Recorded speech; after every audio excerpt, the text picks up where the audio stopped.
বর্তমান প্রেক্ষাপটে আমরা তো জুলাই বিপ্লব পার করে সবেমাত্র আমাদের বছরটা পূর্লো, একটা বছর পূর্তিতে আমরা জুলাই বিপ্লবকে এইভাবে শোকের মাধ্যমেও যে এত সুন্দর করে প্রদর্শন করা যায়, শোকটাকে যে মানুষের মাঝে এইভাবে প্রকাশ করা যায় বা দেখানো যায়, সেটাকে এইভাবে প্রকাশ করেছে ছাত্র শিবির। তো তাদের এই উপস্থাপন কৌশল এবং তাদের যে এই যে প্রকাশ মাধ্যমটা, এটা অসম্ভব।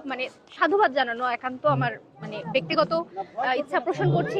তাদেরকে সাধুবাদ জানাচ্ছি যে এত সুন্দর প্রদর্শনী আমাদের সামনে তুলে ধরার। ইভেন শুধু এটা আমাদের বিশ্ববিদ্যালয়ের প্রাণকেন্দ্র না, এটা পাবলিকলি মানুষের সামনে তুলে ধরা খুবই প্রাণোচ্ছল এবং খুবই সুন্দর একটা বিষয়। আমার কাছে ভালো লেগেছে এবং বাইরে থেকে বহিরাগত অনেক মানুষ আসছে। এটা কি বলবো, অসম্ভব সুন্দর। কনসেপ্টটা খুবই সুন্দর। আমি এ ধরনের কোনো কিছু অনুভব করিনি। এখন ব্যক্তি বিশেষ খারাপ হতে পারে, সে হয়তো একটা সংগঠনের সাথে যুক্ত আছে, সংগঠনকে কখনোই খারাপ বলবো না।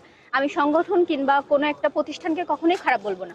আমি ব্যক্তিটা কি সেটা বড় কথা। আমি ওর ভিতরে খারাপ থাকলে সংগঠনকে আমি দোষ দিতে পারবো না। তো এক্ষেত্রে ব্যক্তি মানুষটা ভালো কি খারাপ এটা ভ্যারি করে আমার কাছে।